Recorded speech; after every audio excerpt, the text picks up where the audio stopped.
Well, welcome, everybody. We'll go ahead and get started. We start our council meetings with an invocation, which we observe by a moment of silence. We follow that by the Pledge of Allegiance.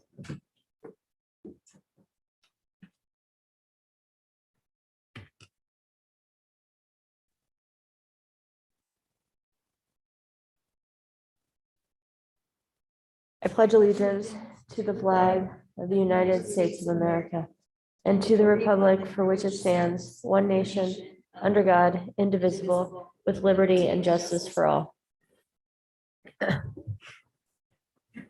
Next up, clerk, will you call the roll? Agent, Here.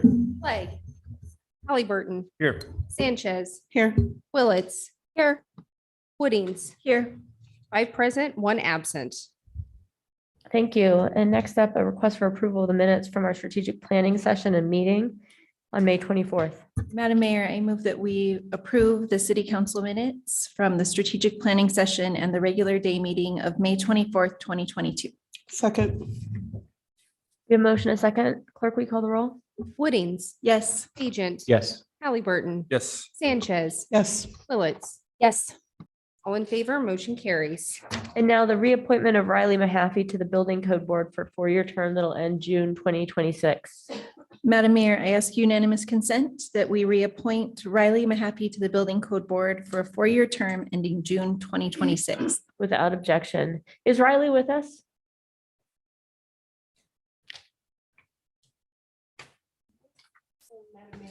All right. But let me double check 1 second. No, Madam Mayor. Okay. Well, I'd just like for the record to thank Riley for their continued service in yet another term. We really appreciate it. It's residents of Boise that make all of our citizen boards work. And so it was great that Riley wanted to continue. Thank you. And next up, we have the consent agenda. All items with an asterisk are considered to be routine and will be enacted by one motion. There's no separate discussion on these items unless someone from the public or the council requests, in which case it'll be pulled and considered in its normal sequence. Madam Mayor, I move approval of the consent agenda as presented. Second.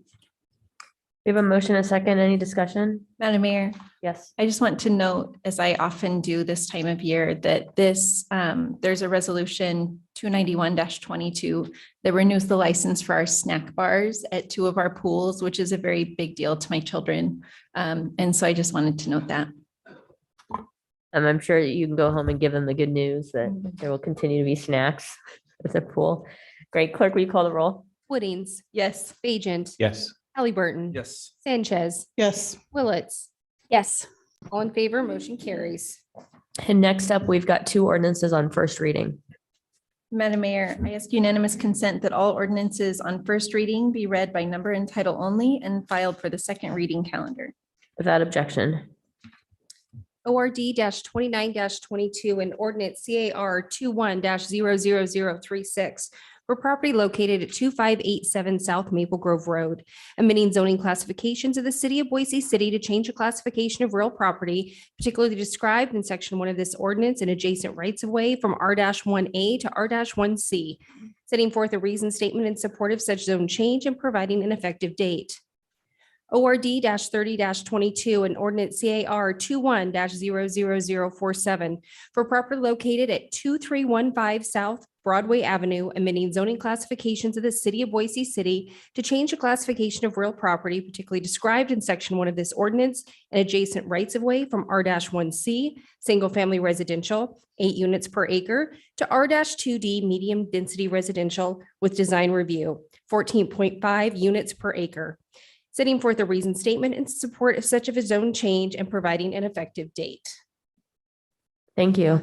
And next up, second reading. Madam Mayor, I ask unanimous consent that all ordinances on the second reading calendar be read by number and title only and filed for third reading. Without objection. ORD 28-22 and ordinance CAR 21-00038 for property located at 8373 West Victory Road, amending zoning classifications of the city of Boise City to change the classification of real property, particularly described in section 1 of this ordinance and adjacent rights of way from A-1 to R-3D DA, setting forth a reason statement in support of such zone change and providing an effective date. Thank you. Now we'll move, nothing on third reading, but we do have an ordinance on second and third reading. Madam Mayor, I move that all rules of the council interfering with the immediate consideration of ORD 27-22 be suspended, that the portions of Idaho Code 50-902 requiring an ordinance to be read on 3 different days, twice by title and once in full, be dispensed with, and the records show it's been read the 3rd time in full. Second. Thank you. We have a motion and a second. Clerk, will you call the roll? Woodings, Yes. Agent, Halliburton, Yes. Sanchez, Yes. Willetts. Yes. All in favor, motion carries. ORD 27-22, an ordinance amending the solid waste franchise agreement by and between the city of Boise City, by and through its Public Works Department, the city, and Allied Waste Services of North America LLC, doing business as Republic Services of Boise, Republic Services, adopting updated exclusions, adopting an update to collection and ownership of recyclable materials, and adopting an updated reimbursement rate schedule to increase reimbursement rates paid to Republic Services for solid waste collection and disposal services, providing for a waiver of the reading rules, providing an effective date, and approving a summary of the ordinance. Madam Mayor, I move that ORD 27-22 be approved. Second. We have a motion and a second. Any discussion? Clerk, will you call the roll? Woodings, Yes. Agent, Yes. Halliburton, Yes. Sanchez, Yes. Willetts. Yes. All in favor, motion carries. Thank you. And I'll just say, I was just at the U.S. Conference of Mayors and in talking with mayors from around the country, while we do a great job of maintaining a very strong and beneficial agreement with Republic Services from a financial perspective for our residents.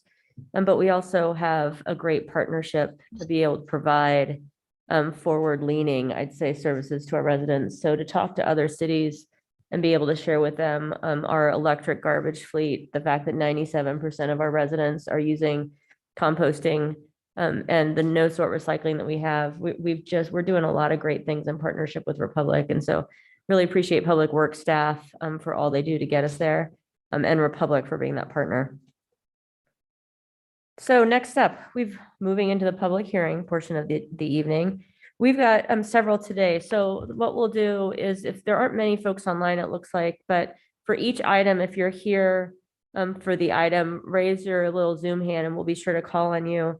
I'm going to first have, it looks like in the first one, actually, we do have somebody presenting by Zoom, and we'll have presenter, then the applicant, and then we'll check in to see who on Zoom is here to testify, and then I'll look to folks in the room to testify. And don't worry, if you're on Zoom, we will make sure that we've double checked before we move ahead. We'll make sure that we call you. So this first one is CAR 22-1, and we've got, is it Jesse Lyle on Zoom that'll be presenting for the city, and then Jacob Barrett. Hi, Jacob. I'm here in person. We don't expect SWACA, but I just want to check. Is anybody from SWACA here? Anybody in the room here to testify on this beyond the applicant? Okay, great. We'll go ahead first with Jesse. This one might be pretty straightforward.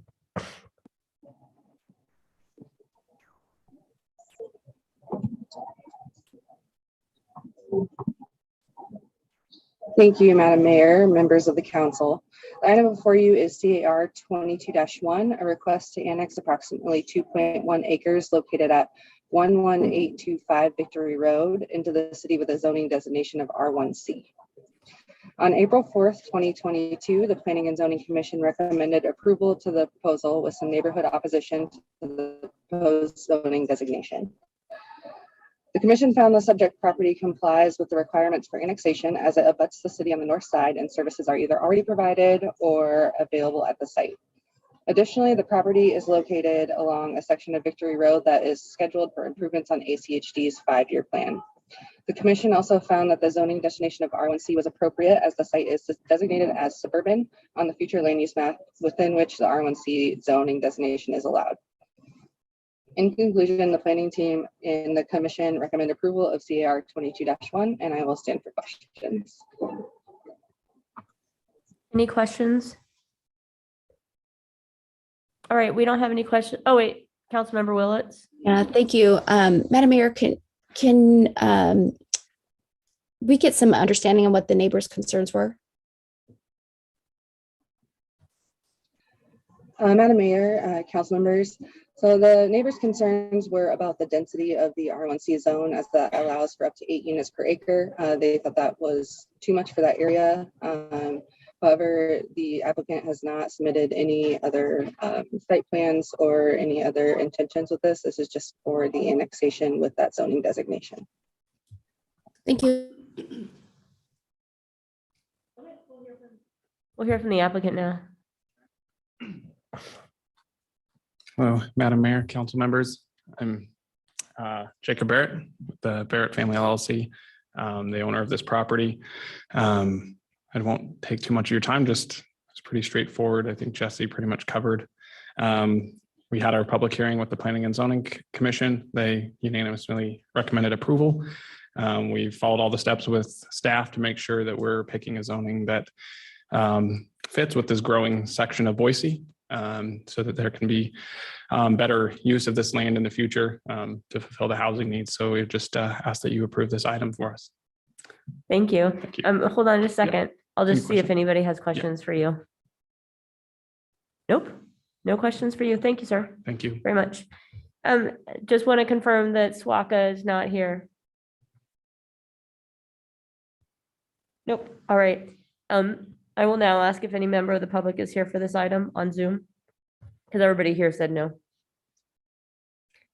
Madam Mayor, I have no one online with their hand raised. Okay, with that, I don't think we need any rebuttal from the, or finishing comments from the applicant, so I'll go ahead and close this matter.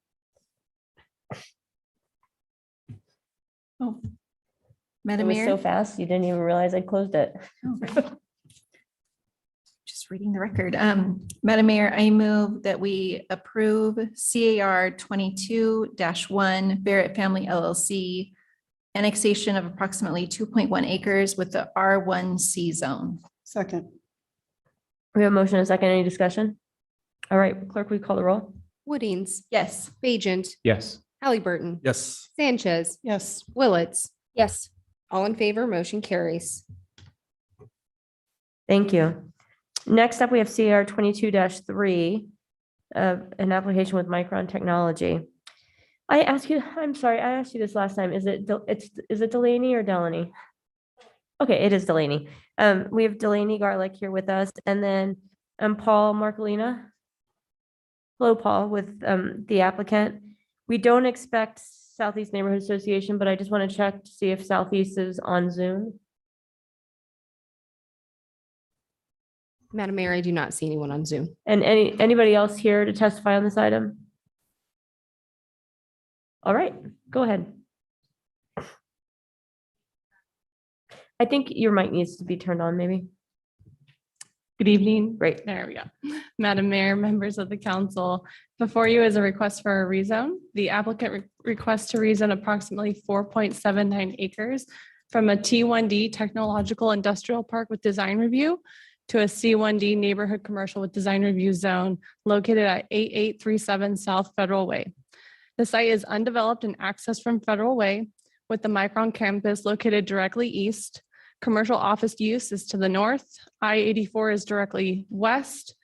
And the properties located to the south are undeveloped and planned as future amenity space for the Micron campus. The comprehensive plan designates the site as industrial on the land use map, within which the requested C1D zone is permissible. Of the different zones which could be allowed, the C1 is the only commercial zone allowed for secondary use within an industrial zone. The rezone allows for a much needed auxiliary service in close proximity to one of the largest employers in the Boise area. Along with the rezone, the Planning and Zoning Commission considered a request for an associated conditional use permit to construct and operate a large childcare facility for up to 208 children to serve Micron employees exclusively. The rezone and conditional use permit were approved on consent at the Planning and Zoning Commission. All agency comments support the request for both the rezone as well as the childcare facility. No public comments were received. And the Planning and Zoning Commission recommends approval, and I'll stand for any questions. Any questions for Delaney? Delaney, the reason they needed a C zone, a commercial zone, was because of the childcare use? Madam Mayor, Councilmember Bajent, that is correct. So for the allowed use, C1 zone was the most appropriate for the large childcare facility. Great, thank you. All right, thank you, Delaney. We'll go ahead and hear from the applicant. Mr. Marcolino, welcome. If you're in agreement with the presentation as given, you can also let us know that, but feel free to share anything you'd like to share with us. Well, I worked pretty closely with Delaney on this, and I need to thank her for all her support because we don't do this that often. We usually work in a little bubble out there, but especially with a project like this, I think the last time I was with Design Review on anything out at Micron, it certainly wasn't something this this commercial, shall we say. I appreciate your time tonight, Madam Mayor and council members, and even reviewing this. We've put a lot of thought into this. We analyzed several sites around several positions around different Micron properties. And for a whole bunch of reasons, some of which might be obvious, we wanted to kind of keep it close, but keep it out of the main interior yard of the manufacturing facility for everybody's safety. And we have a top-notch AE team in Gensler, and they have a branch, of course, that specializes in these. We're really looking forward to a beautiful facility, and the Micron team members are really looking forward to this. And as an added bonus, it's probably going to take this load off of surrounding daycares where they're currently taking their kids. So we're pretty excited about it, doing a different type of project, little different building style for us. And Micron's really pushing hard to get this in place, and they're very excited about it for the team members. Great, thank you. Thank you. Any questions for Paul? I just want to say thank you for working on this childcare need. You know, we're doing we're having conversations with our own employees, trying to figure out how best to provide childcare or stipends or what we can do because of the both long lists that everybody's on for their kiddos and then the costs associated with it. So every time there's a business like Micron that's seeking to provide a space for childcare for their employees, you're right. It lessens that load. It lifts some of those kids off the list for other parents. And so really appreciate that the companies looked at this. We all do. Thank you. I believe that I just have us confirm that neither Sina nor members of the public are on Zoom to testify on this item. Madam Mayor, I have no one on Zoom. All right, we'll go ahead and close this hearing then. Madam Mayor, I move that we approve CAR 22-3 Micron Technology, Inc., 8837 South Federal Way, a rezone of 4.79 acres from T1D to C1D neighborhood commercial with design review. Second. We have a motion and a second. Any discussion? Yeah, Madam Mayor, I just want to echo what you've just said and add that I think that this is just so forward thinking and so well needed and will be such a benefit to Micron families. And I think it shows a lot of leadership. So thank you. Thank you. I'm proud of Micron on this one too. I will add, since you mentioned the Southeast Neighborhood Association, there was a member there representing the association at the neighborhood meeting. Very positive reaction, very supportive, and really kudos to Boise City because he said that they work closely with Boise City on design requirements and zoning ordinances. And as long as we're complying with everything at Boise City, then they're all for it. So I wanted to give you guys kudos because he really said that with the things in place that Boise has in place, we don't need to hardly be involved anymore. Great, thank So, you. Credit to you. Madam Thank Mayor. you. Madam Mayor, sir, I just, Actually, I didn't want to cut him off the first time because he was responding, but the public portion is closed, so we can make comments to each other, but we shouldn't address the applicant anymore. okay. Well, I just wanted to say that I hope other employers follow the lead of Micron. I think as we hear folks struggling to get folks in place, I think we've learned that over the last couple of years that childcare has been a big factor in all that. And not only that, I think it's also changed our culture where folks are recognizing they want to spend time more opportunities to spend time with their family. It's a value I think that's being uplifted. And so I thank Micron for leading in that area. Madam Mayor, Yes. I just want to say ditto, ditto, and ditto to everything that's been said so far. I relied on childcare, and it's very difficult to find high quality childcare at times. And it's such a relief when you do, and it helps you in every aspect. So thanks to Micron. I hope other businesses follow your lead. And I know that your employees are just going to love it. So thank you. All right. And with that, I think we will have the clerk call the roll. Woodings, Yes. Agent, Yes. Halliburton, Yes. Sanchez, Yes. Willetts, Yes. all in favor, motion carries. Thank you. Thank you, sir. Okay, next up, we're going to move to CR 21-46, Rodney Evans and Partners. We've got David Mosier here. Tim, is it Makwa? Welcome. Eden Homes. We expect the South Cole Neighborhood Association to be here. Is South Cole online? Madam Mayor, we have one attendee online, so if they're representing the neighborhood association, if they could raise their hand if they would like to speak. Nope. Okay. All right. Well, we'll go ahead and start with David. Welcome. Thank you, Madam Mayor, members of the council. The items before you tonight are CAR 21-00046 and subdivision 21-00026. The applicant is requesting an annexation of approximately 8 acres with an R1C zoning located at 3750 South Maple Grove Road, and a preliminary plat containing 43 dwelling units and 6 common lots is included.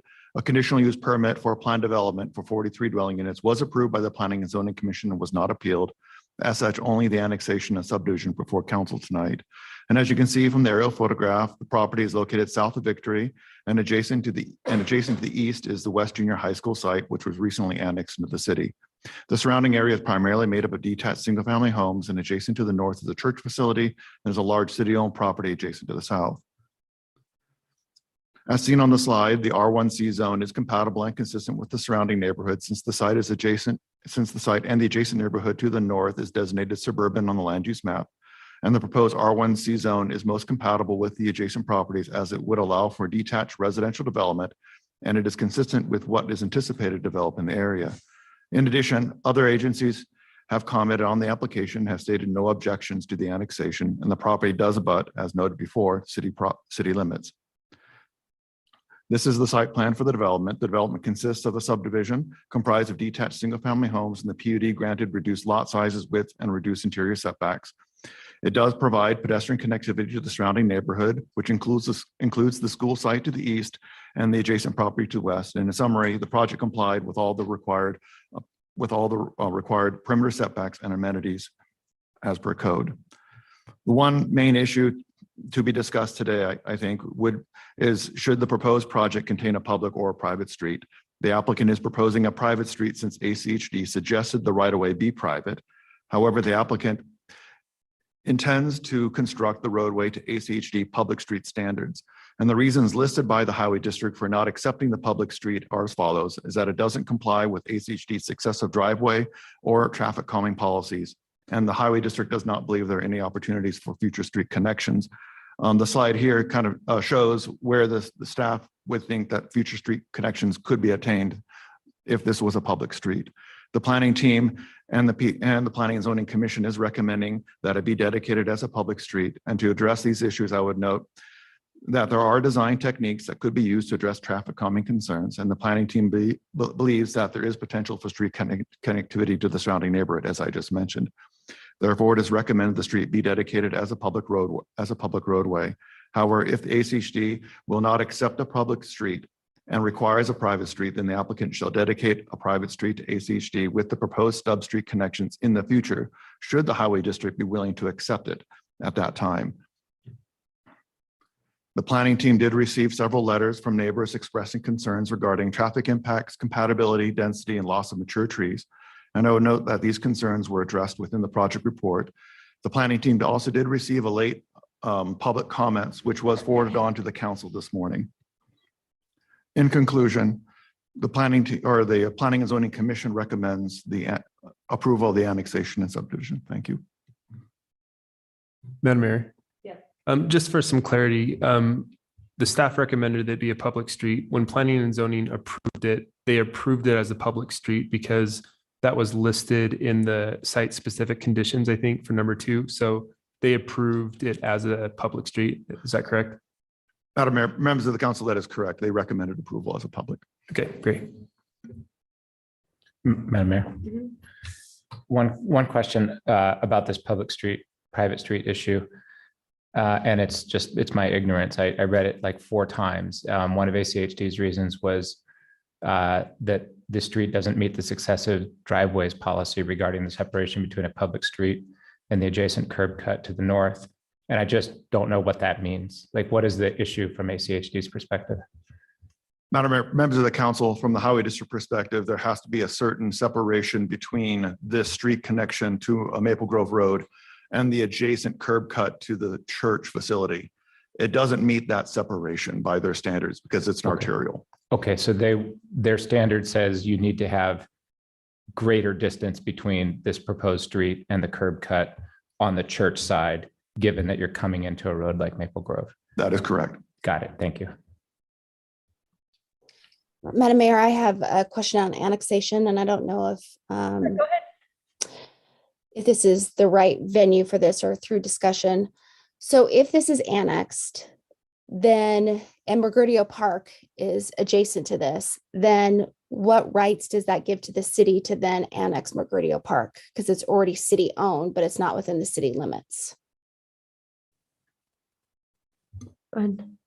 Madam Mayor, members of the council, I mean, Mergudio Park is also currently adjacent to city limits because it's abuts the school site, which is now currently in the city. So at this point, the city could annex Mergudio Park site if it so choose, because it is abutting the city limits and complies with that requirement of the code. So follow up, Madam Mayor.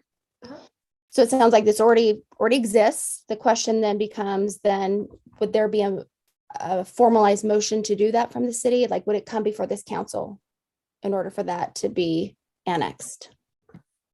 Madam Mayor, members of the council, in order to annex the Mergudio Park site, it would have to treat it like any other annexation request and go through the process of hearings, which would first include a planning and zoning commission for recommendation, then ultimately to the council for their approval.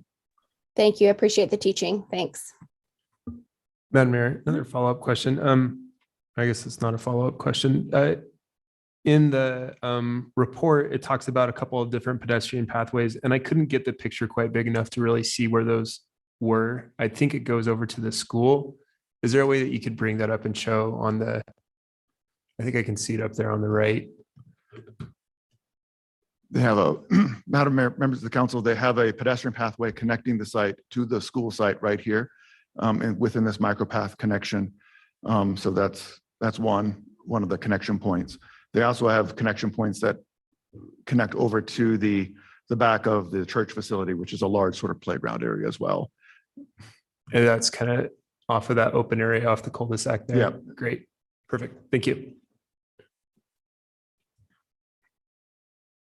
Further questions for staff? All right, sir, we'll hear from the applicant now.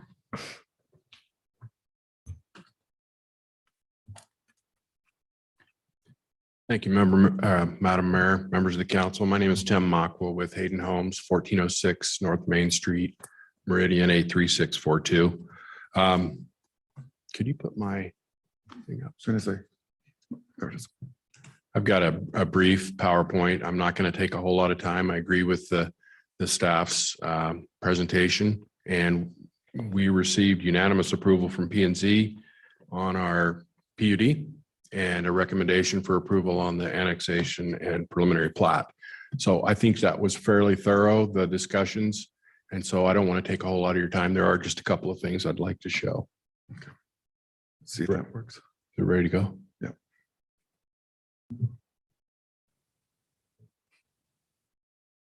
Thank you. Is that me? Am I doing that? Yeah. So really, we can touch on the traffic issue or the connectivity issue and also the compatibility issue, but I think David described it fairly well. I'd rather just take your questions if that's okay. I just wanted to show you what some of the homes that were, David, could you push play? It's a video. So this is from our Boise subdivision off Locust Grove, or excuse me, Lake Hazel and Cole Road. And so it was a similar product to what we're proposing here on our 40-foot lots. So I think it's a really nice product. And as you can see, we don't do spec building. So these were all customer pre-orders before constructed. So there's a good variety of single story and 2-story, as well as all of them have a 2-car garage. So they range in square footage, the floor plans that we're proposing in this area, from 1,000 square feet up to 1,800 square feet, with the intent to being, and part of the intent of the smaller lots in this smaller product is, part of it honestly is things are selling well at that price point because of how unaffordable things have become. So I know that the council is cognizant of that and looking for ways to help there. So just a quick flavor of some of our inside fit and finishes. They're quality homes that we build. Hopefully you're somewhat familiar with our Boise project out there off Cole.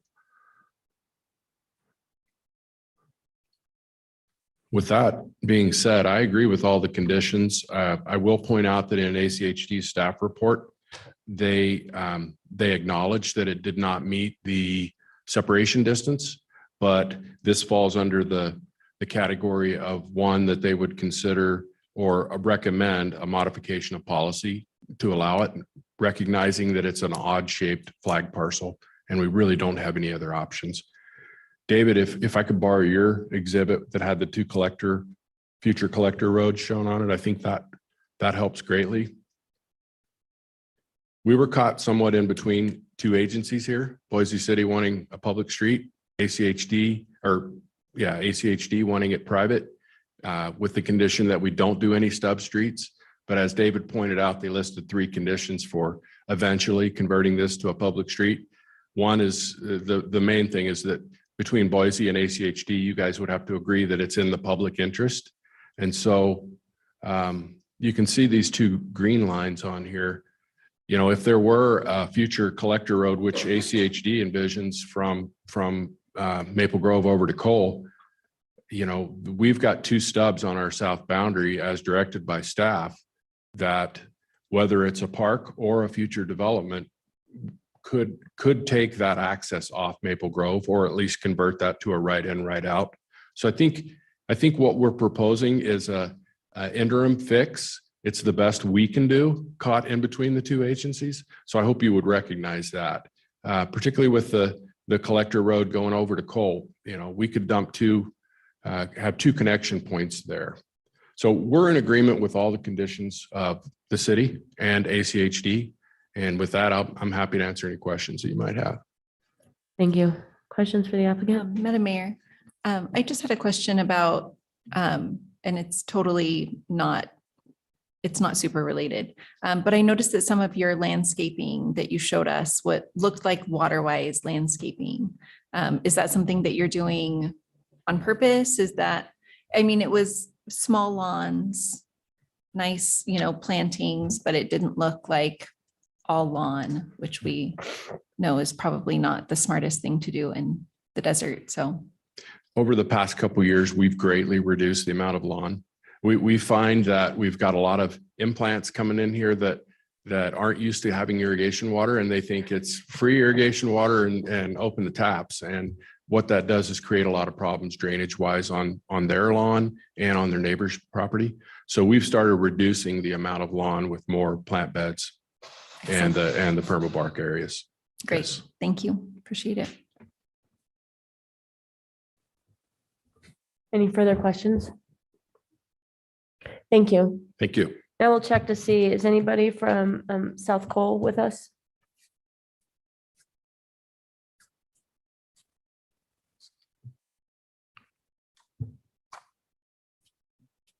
Is any other member of the public here to testify on this item? All right, let the record reflect that there was not, so I'm going to go ahead and close the hearing. Madam Mayor, Yes. I move approval of CAR 21-46, Rodney Evans and Partners, PLLC, 3750 South Maple Grove Road, annexation of approximately 8 acres with an R1C zone. Second. We have a motion and a second. Any discussion? Madam Mayor, I just want to note that I appreciate the building of some of these smaller houses. I noticed as kind of reviewing the document that there were some complaints on neighbors that they wanted larger pieces of property, which are probably going to be larger houses as well. And you sometimes go to some different areas of town and you see these large developments that take up a lot of land, a lot of space, a lot of water, a lot of resources. And then it's like a 3,000, 4,000 square foot house that maybe fits the same amount of people as that 1,500 square foot house does as well. So I like to see that when we are putting in more single family units, we are able to do it in some smaller footprints that are really responsible. So thank you. Madam Mayor, I'll just note for the rezone that this 8 acres makes a lot of sense. It's contiguous to property that's already within the city of Boise, and it's consistent with our comprehensive plan. Thank you. Heather? Madam Mayor. Yes.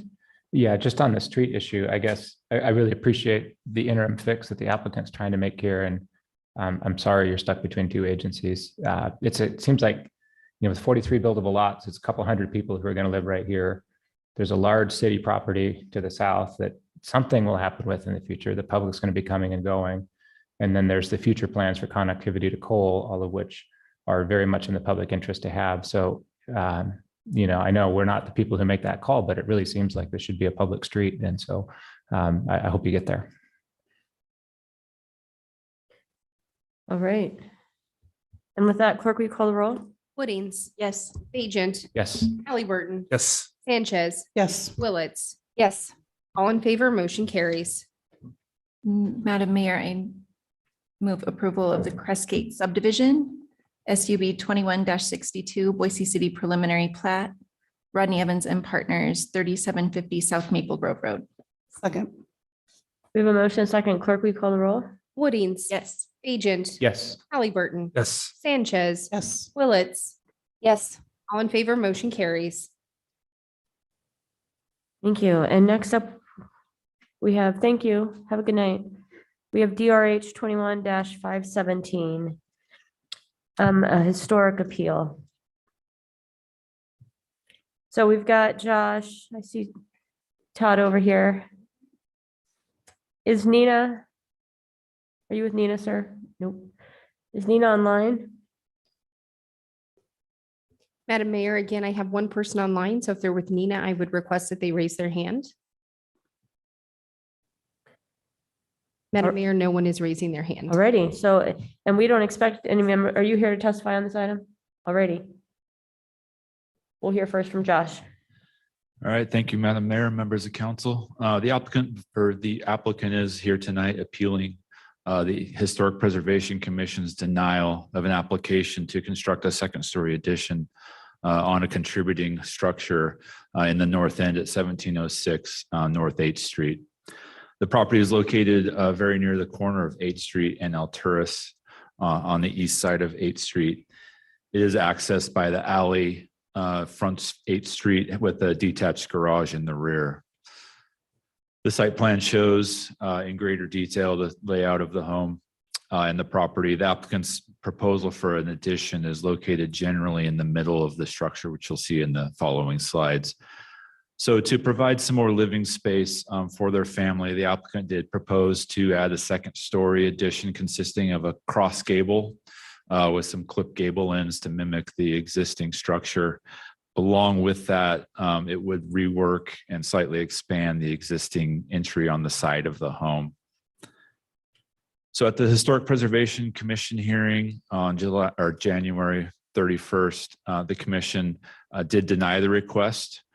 They cited provisions in the historic residential guidelines that recommend against additions overwhelming the existing massing of a structure and changing the historic character. They found that the application did not comply with those guidelines, specifically 4.1.1 and 4.1.2, and thus denied the application. On March 10th, the applicant appealed the Historic Preservation Commission's denial of that application based on the appeal grounds here. That is in violation of constitutional, state, or city law, that the review body's decision exceeds its statutory authority, that the decision was made on unlawful procedure, that the decision was arbitrary, capricious, or an abuse of discretion, and it wasn't supported by substantial evidence. So staff finds that the historic preservation is expressly authorized to evaluate applications within the historic districts and city code, and therefore the decision was within their legal purview. The commission also considered relevant information and application materials and used adopted guidelines and regulations to deliberate towards their decision. In their decision, the Historic Preservation Commission cited specific guidelines, which the applicant's proposal did not meet, and based their decision on the facts and evidence in the record. Based on that, the planning team finds that their decision was not in error, and we recommend that the appeal be denied. I would stand for any questions. Madam Mayor. Yes.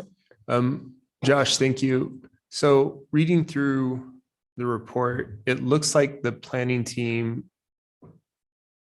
initially recommended approval of the development, and then the historic committee didn't accept that recommendation over some specific things. Were there specific things that they saw that the planning team didn't see? Can you help me understand what some of those maybe specific things that maybe they caught? Madam Mayor, Councilmember Halliburton. So in staff's evaluation of the proposal, the home has been significantly altered from its original condition. The applicant actually came before the Historic Preservation Commission in 2021 to change the status from contributing to non-contributing. The commission denied that application as well, found that it did still contribute, but we did feel that the structure has been modified significantly. There are limited opportunities to expand this home on the property, and we certainly like to take that into account. However, the commission felt that the strict interpretation of the guidelines, that the addition that they had proposed did not comply with those, and based on those guidelines that they specifically cited. And Madam Mayor, follow up there, and I'm not an expert in this area. That's why we have the Historic Commission. My understanding was that a lot of it had to do with the front facade of the building and some of the street facing aspects. And then when I have seen lots of additions on historic buildings, particularly in this area, it does tend to take place, on the back portion, and we tend to approve those. I guess I'm trying to figure out what makes this different than some of the other ones that we've approved, where the addition isn't actually on the front or street facing facade, but it's further on the back of the property. Yeah, Madam Mayor, Councilmember Halliburton. So the guidelines recommend differentiating additions in a couple of different ways. They recommend setting them back from existing building walls, and they also recommend minimizing the visual impact from the street. So where this proposed cross gable substantially changes the massing of this home viewed from the street. Whereas if this was, for instance, if that gable was turned 90 degrees lowered, it wasn't visible from the street, but it was still a second story addition. That's the type of proposals I would say generally are approved by the Historic Preservation Commission, because they don't have that significant impact on that street facing facade, which is the character defining facade. And then could you just bring up the slide one more time that brought up the specific areas of the planning and zoning code? It was 4.11, 4.11 and 4.12. Perfect. Thank you.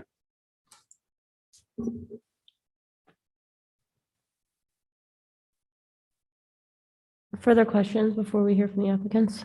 Madam Mayor? Yes.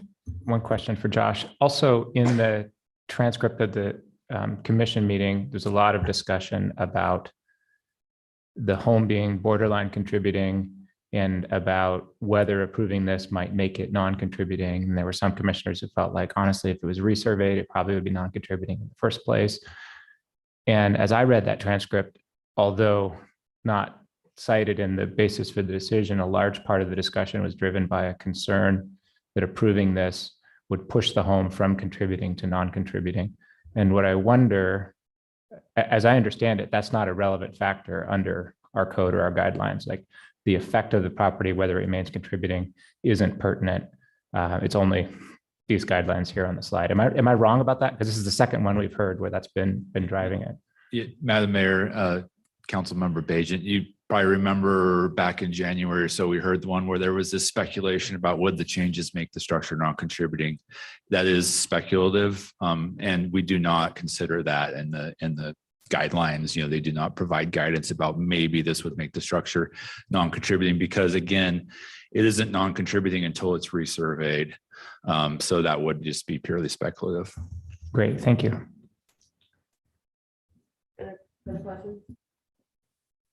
All right, come on up.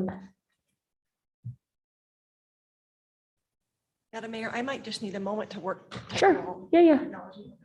Welcome. Good to see you.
Okay, I'm ready.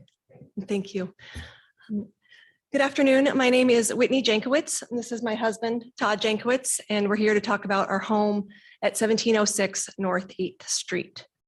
The project overview, I just want to give you a little bit of history about how we got where we are today. Well, our desire is to add approximately 500 square feet to our contributing home. This does require a 4-foot height increase, and I want to tackle straight from the get-go on what you spoke about with Mr. Wilson. We have worked with the architect, and there is no way to do this lower turning type deal. The second story addition does require a 4-foot height increase to the home. We're not able to do it with dormers or some other way. The reasons for our desired addition is that we have owned and lived at this residence since the year 2005. It's about 1,600 square feet. Since 2005, we have had 2 children. One is age 11 and one is age 13. And it's just what you would think. I want our house to be the place where all of the neighborhood kids come. They're 11 and 13. They have more freedom now, walking, riding bikes. We're right near Longfellow, near North Junior High. And I want my house to be the place where all the friends want to come spend time and not go up the hill into bigger mansion houses. And the 1,600 square feet is, we're just finding that's not very conducive to that. It's very tight, and we would love to be able to make this addition so that we have just a little bit more room to welcome neighborhood kids into our home. Procedural history, we started this project a while ago. We had a staff level meeting with Mr. Vanagas. He was employed then, and our architect, Byron Falwell. It was at Mr. Vanagas' suggestion that we seek a non-contributing status due to the extensive front facade alterations from the original home. He certainly didn't make any promises, but he said that might be a good way to go. We went down that road. Ultimately, after expending some resources on this issue, we found that our home was probably more like the home on the left when it was when it was erected in 1900. This really was not a contested part of the hearing at all. No one disagreed that this was actually probably what our home looked like. A pyramid hip style, the 8th Street entrance. If you go along 8th Street, all the doors are facing 8th Street. And now you can see it has a clipped gable. They moved the entrance to the south side and they enclosed the front porch. And you can tell that because our front door right there is only 6 feet away from the sidewalk. And it is the home on the block that is the closest. So these were proven facts. However, it still was determined to be contributing. So they denied that. We then took a stab at what we're doing tonight is showing our proposed remodel, and they denied that. So that brings us to tonight. We contend that the Historic Preservation Commission erred in their 4 findings. I'm going to first discuss finding 3 and then findings 4, 5, and 6 together. We also believe that they failed to take into consideration a number of factors when denying the certificate of appropriateness for our project. So the first error is finding number 3. They basically said the proposed addition overwhelms the existing structure in terms of height and massing, cited 4.1, 4.2, and does not comply with the requirements of the guidelines. Here, I want to point out that the word height is nowhere in the guidelines when discussing additions to contributing homes. So in that sense, we absolutely respect what the Historic Preservation Commission does. I do feel that using the word height in their findings was a bit of an overreach because height is not in the guidelines anywhere. So that leaves us with massing. Massing is defined, in fact, by the guidelines, and massing is simply the bulk and the bulk of the home. So of the structure. So I just want to point out that in my view, it is impossible to do an addition to your home unless it is in the basement without increasing the mass, right? That's just the very definition of what an addition is, again, unless it's a basement addition. So let's look at 4.1, 4.1.2. It says, and this is just a quote, it's generally appropriate to set back a new addition from the primary facade of the original building to maintain the proportion, massing, size, and scale. Then it says, for example, setting a wall plane a few inches. Well, here's our proposed design. 8th Street is right there where I put it on the map there. And we, along with architect Mr. Followell, set this back 12 feet from the front. So we did that in a spirit to try and comply with the guidelines. Is that the second floor or half floor or whatever it is? Yes, Okay, this is the great. proposed addition right here. And so it's set 12 feet back from the very front of the home in an attempt to comply with 4.1.2. I mean, economically, it would be great, honestly, if we could use all of that square footage in the front, because we have, I think our house is 22 feet wide. So if we could get another 22 by 12, that's all the great space, right? For a much cheaper price per square foot. But we didn't even try and do that because we're trying to comply with 4.1.2 by setting it back 12 feet. So we believe that citing height when the height is not in the guidelines and simply the word massing was an error from the Historic Preservation Commission. The next 3 I'm going to lump together. You do see that they cited height and massing again in their finding number 6. But really the gravamen of findings 4, 5, and 6 is the character of the neighborhood. It doesn't fit in with the character. It doesn't promote the historical and traditional character. And then again, here we have character of the district. So I look at the guidelines and say, what is the quote, character of the North End district? Character is defined in the guidelines, and it says that it's the image and perception of an area as defined by its built environment. So we look around, what's around us. We also look at the actual policy stated in the guidelines, section 2.4 for the North End specifically. And it says, the most significant features of the North End district are its overall scale and simple character of the buildings, grid street layout, and tree-lined landscape. As a result, the primary goal is preserving the general, modest character of each block as a whole as viewed from the street. So this is a street view. I just took this off Google Maps, okay? And I just urge you, I'm going to show you the pictures of the proposal. We didn't spend the money to have it really overlaid and everything, but this is the view from the street, which the policy of the North End dictates is the most important. So here we have it from the front view. It's really, really hard to separate this. This is just a raw image, right? And there's nothing around it. It's so stark and that thing looks huge, but I do just encourage you to try and picture it as viewed from the street. These are the three pictures as viewed from the street. But again, this is really as viewed from the street. So we just believe that when overlaid as viewed from the street, it's really not as bad as the Historic Preservation Commission believes regarding how it's going to fit into the neighborhood. What is consistent with the character of the district, the guideline 4.1 talks about new additions policies, and we want to maintain the character of a rooftop and the mass and scale of existing buildings. And then in number 6 of the Historic Preservation Commission findings, they say that it's not consistent with adjoining properties. Well, here's a picture of the adjoining property to the south, and here's a picture on the right, on your right, and then the property to the north.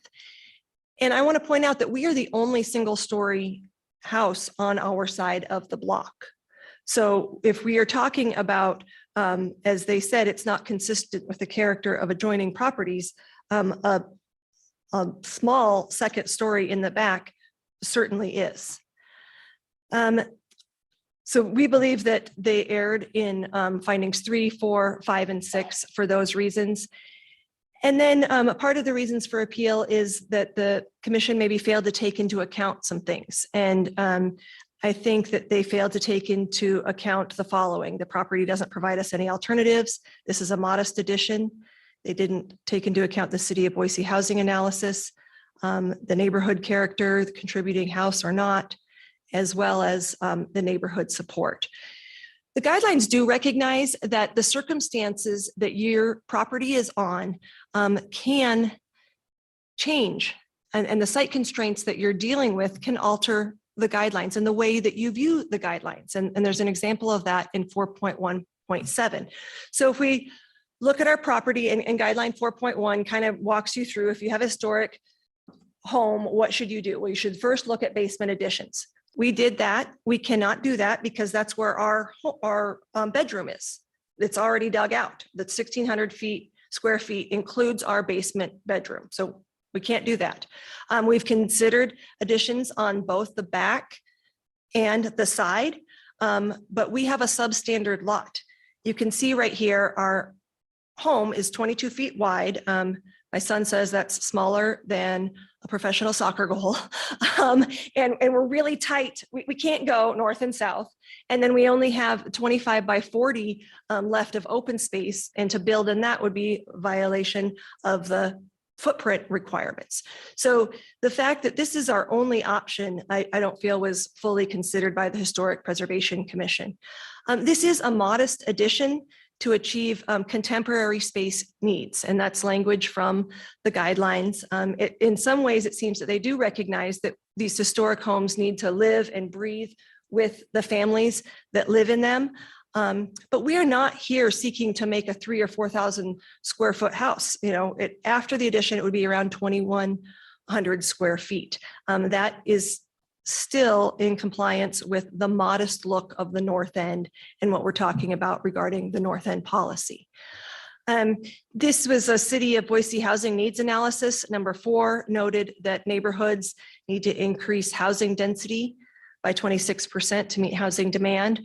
I'm not saying that more people are going to live there if we do increase the size, but it would certainly be more of an option if we ever needed someone, a family member or something to come live with us. That would increase the housing density of our little footprint if this were to be granted. Talked about this before. You know, this is not a perfectly historic home that every effort should be made to not change it at all. I think that there was been 4 remodels and 3 were done before we moved in 17 years ago. So yes, this is contributing. We respect that finding, but it is not original. So we feel that a little bit of latitude should be given for that. And then character of the district. I don't believe that my next slide is going to work because I'm not hooked up to the internet anymore, but I had a little clip from Commissioner Malloy, and she discussed specifically that if this were to be resurveyed, she did not believe that our area would any longer be in the historic district. So I just want to point out real quick right here, I'm not even going to try, I only have 2 minutes left. This is the area, the little blue is our house right there.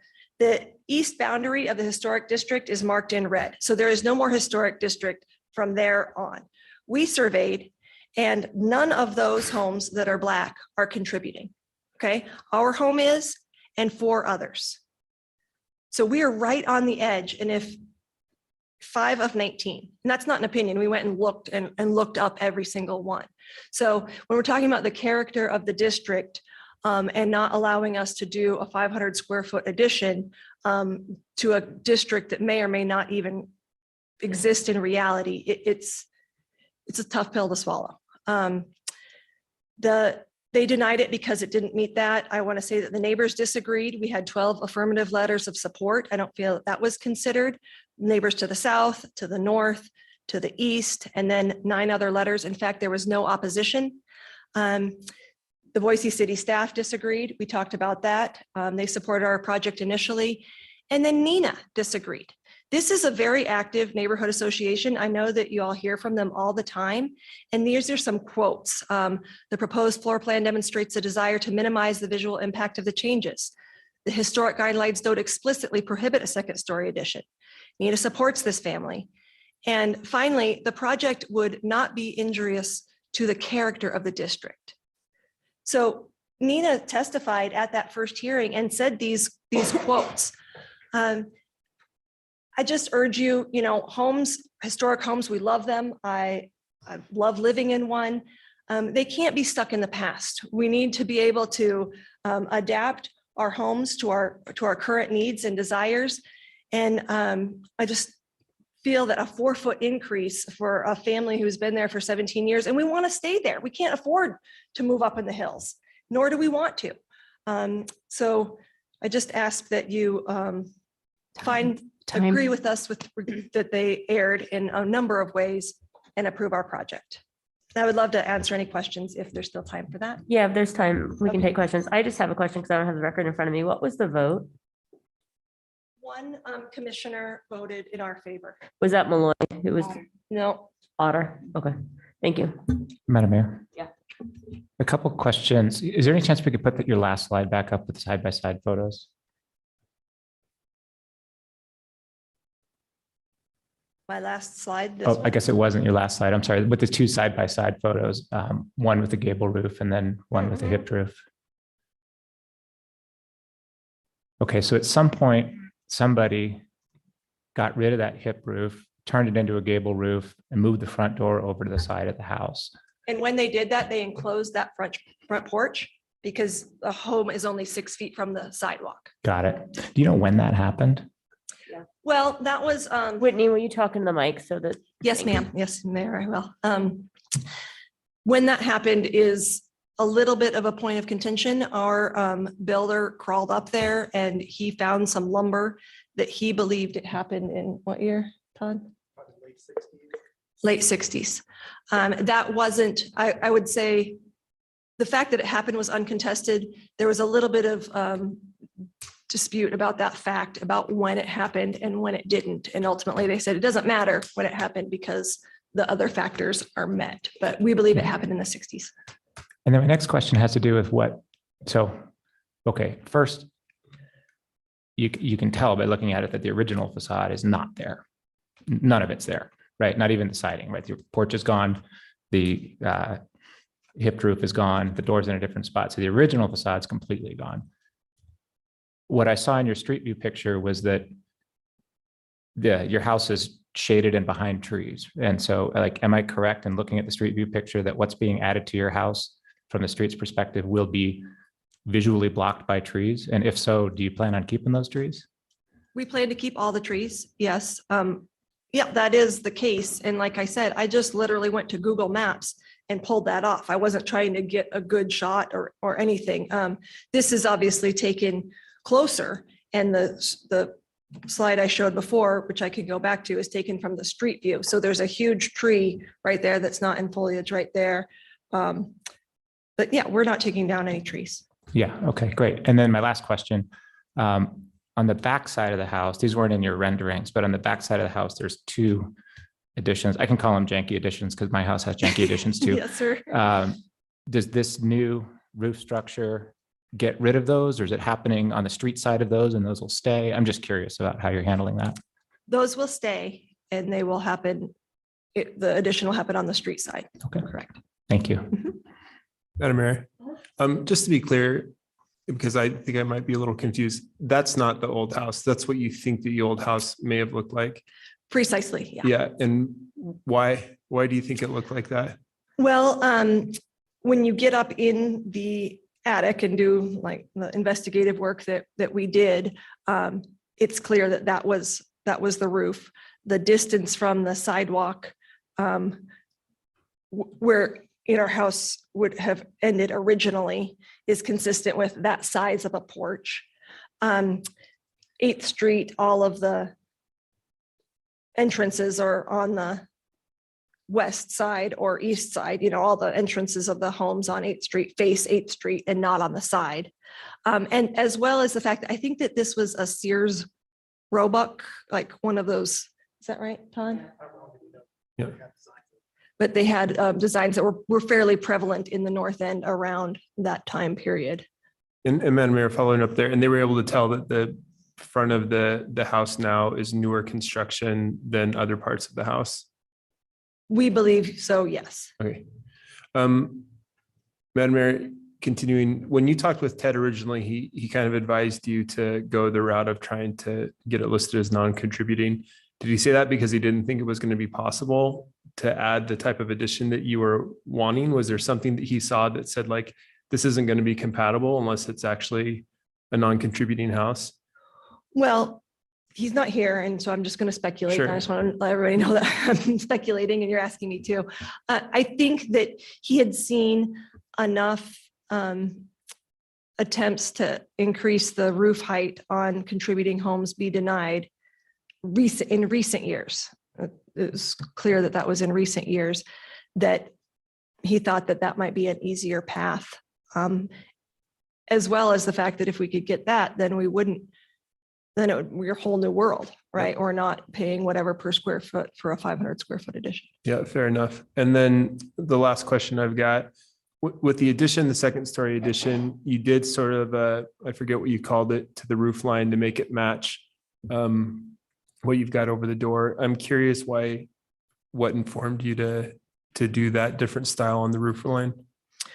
Well, we sought out Byron Falwell because he cares about historic homes. He's informed in that regard. And that was just a design that he made that thought that it would be a little bit more compatible with the look. Now, if we're talking about like windows or roof lines or things like that, we are so open and we want to take any suggestions you have or requirements or anything like that. Because honestly, we didn't invest all the money we could in these architecture plans, knowing that really we're talking about the 4-foot height increase. So if things can be made or suggestions, we're open to that. I'm not in any way tied to the way this thing looks now. It's just that 4-foot height increase must happen for anything else to happen. So, if there's a roof line that this council thinks would look better, we're completely open. It's just, that's. No, I asked because like in the guidelines, it tells you to do exactly that, to relate the roof lines, the pitch, and a variety of other things. And so there's some guidance in the guidelines that I'm looking at here, and I'll have some questions for staff about it here in a little bit that tell you specifically if you are adding a second addition to make sure that you're relating some of those roof lines. Well, I could tell you from the beginning, the conversations with the architect were, okay, here are the guidelines, Jankowitz family, here's what we have to do to accommodate that. And we were all in. So Yes, the guidelines were consulted every step of the way. Great, thank you. All right, is anybody here from the public to testify?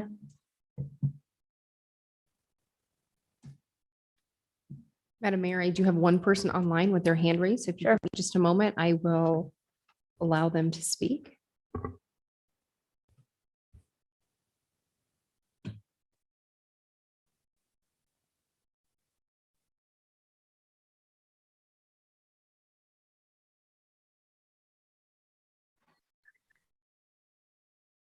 Good evening. Can you hear me?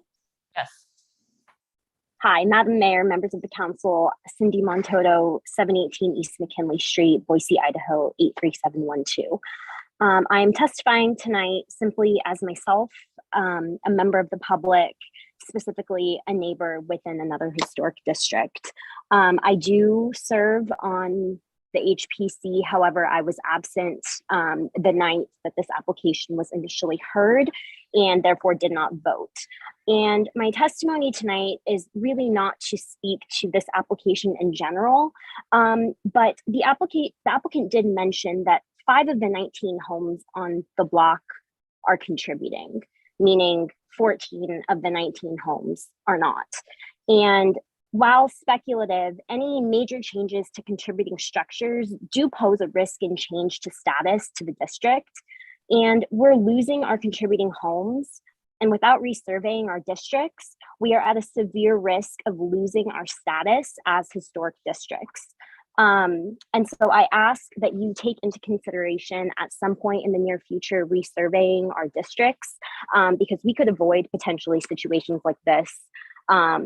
Because if this home were non-contributing, had it been resurveyed, it would have gone through likely at staff level.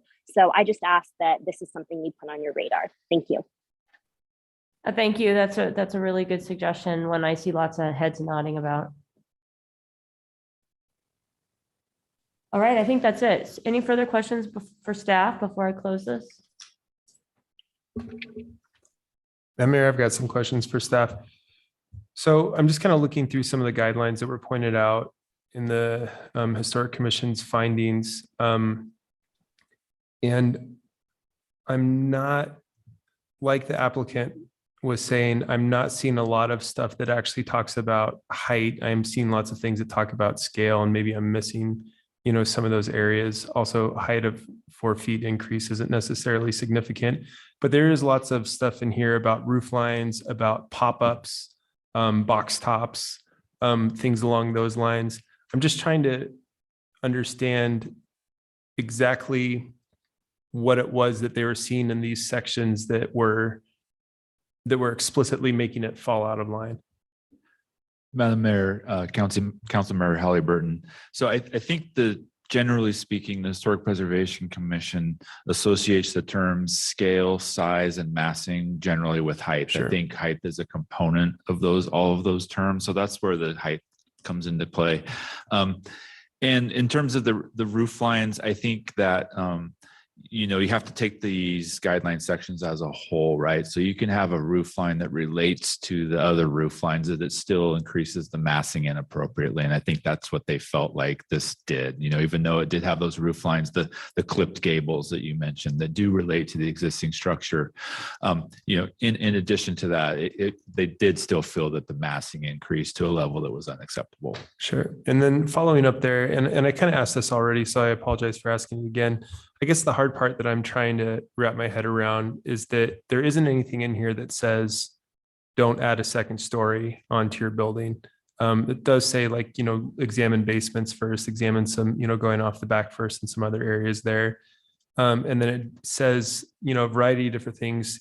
If you do add that second story of the building, don't do this, this, and that, and do a variety of these things. So again, I'm trying to figure out with this particular house, maybe it's just too small in general, but how would you ever add something to the top of the building that was shorter than 4 feet tall, that was set back further, that, matched the lines of the roof? I don't understand.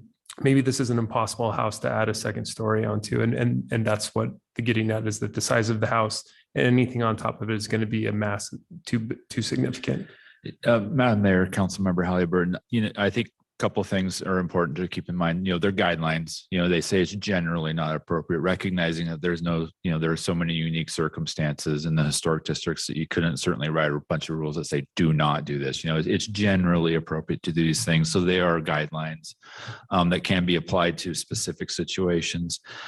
Second, I think the applicant, when they reference Ted's kind of thoughts and leading them down the path of changing the status instead of constructing the addition, I think the applicant was accurate in their impression of the commission's attitude towards raising height of structures. They are certainly very reluctant to raise the height of additional of structures, and also to say construct an ADU behind a home that is significantly taller.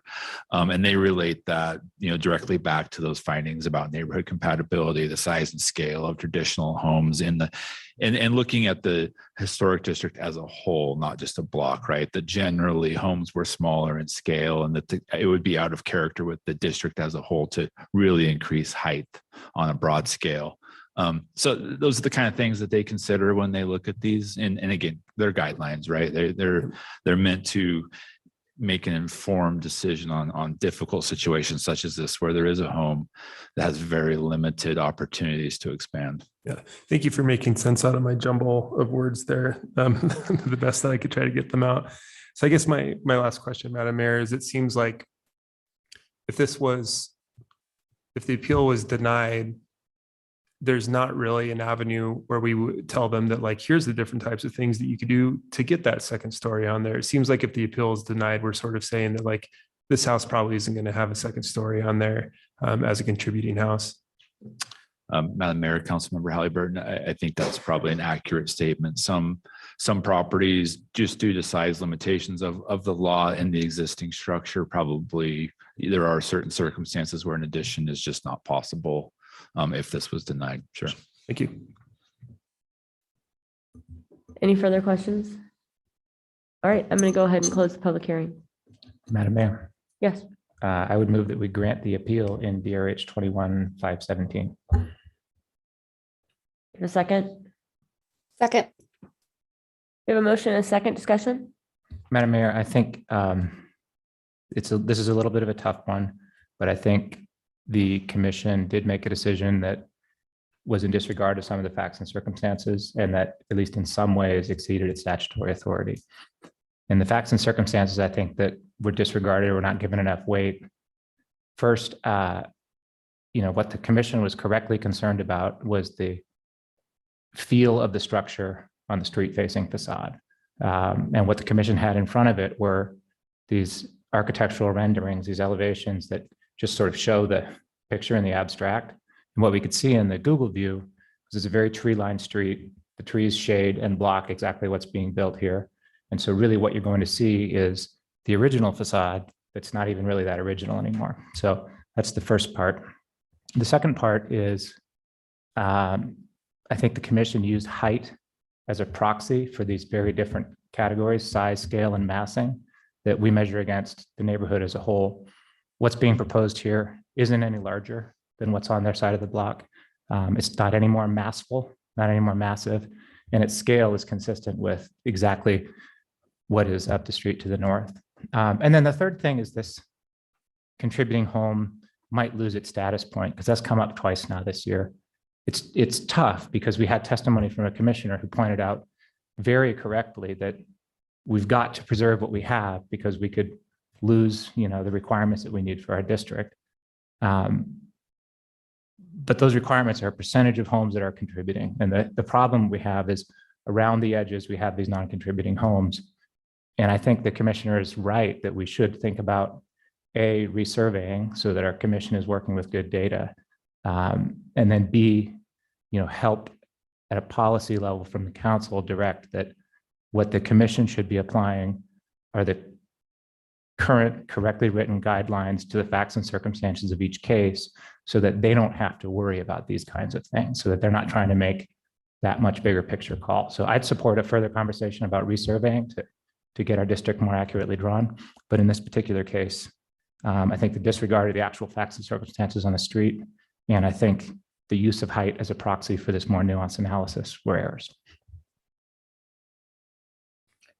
Madam Mayor. I'm having a lot of trouble with this one because I want to find error, but I've been having kind of a hard time doing it. I mean, I think that the record was complete. Things were well deliberated. I very much agreed with Commissioner Malloy's comments that we need to resurvey so that we have a better, more contemporary idea of where our historic districts sit. This is the second such application that we've seen where we have grappled with these very same issues of people wanting to expand a small house into a larger house. And this particular house, like the last house we looked at, had already been modified to the front. I mean, it's just a tough one because Historic Preservation Commission, you know, they're the subject matter experts on this. They deliberated, they gave their, you know, based on the guidelines, they made a decision. And I don't think that though they didn't talk about trees, they didn't talk about the surrounding homes, I don't think that they disregarded that either. I do think that we need to resurvey. I think that we need to have, and I've been saying this for, I think like 2.5 years now, we need to have a more comprehensive discussion around our historic districts.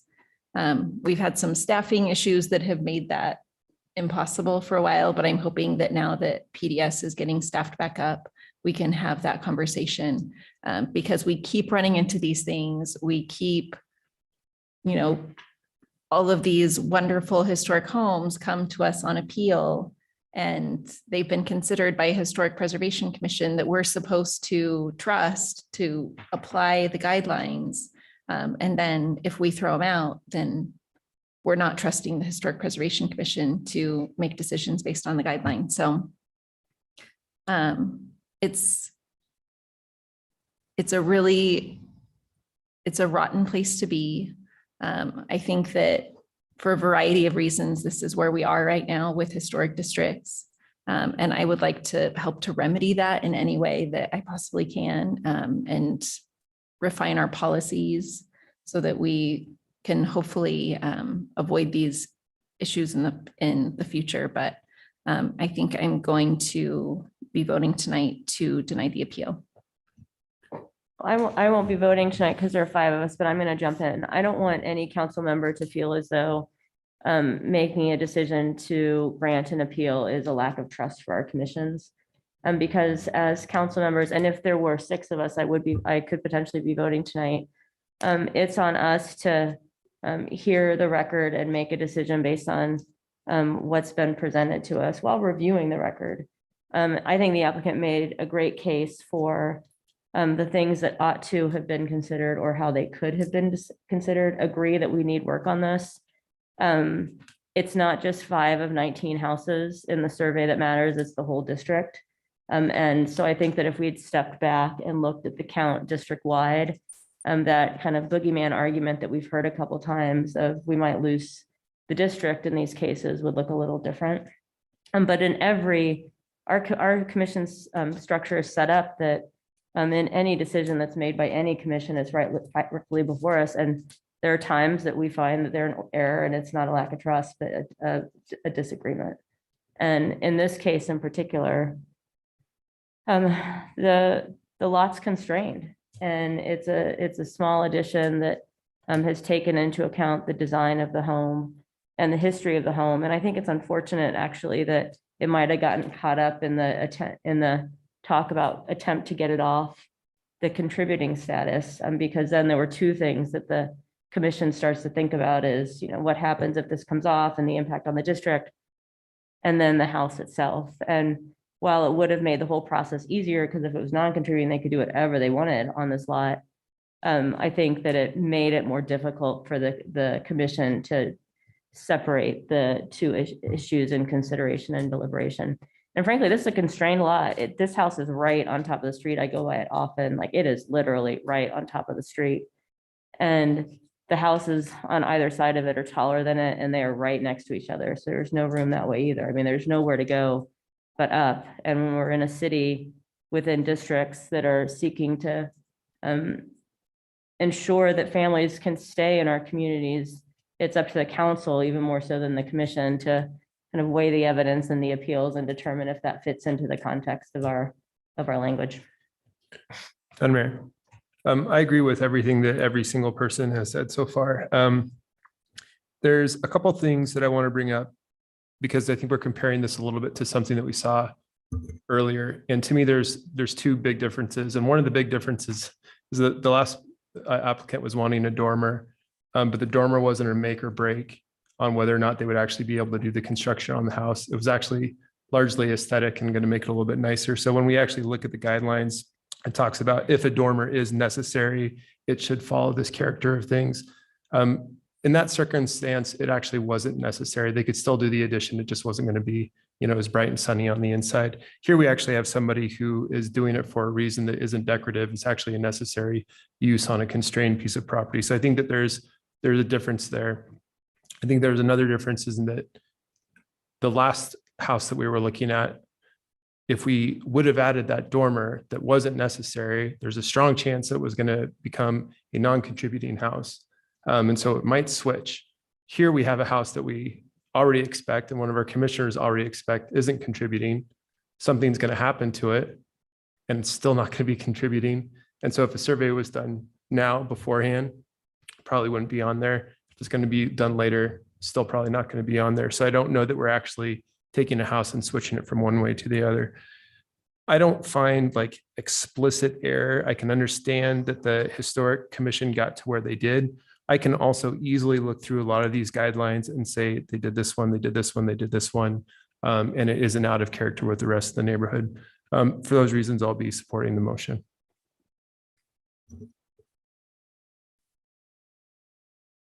Further discussion? All right. Oh, Madam Mayor. sorry. Yes, go ahead. Sorry, I didn't look up to see you unmuted. Sorry about that. You're good. My colleagues have made some great comments, and I think we all agree that there's more work to be done on this. I would just say to the applicant, I appreciate what you're trying to do for your family, and I want to do whatever I can do to help you get there. And that's why I'll be supporting the motion.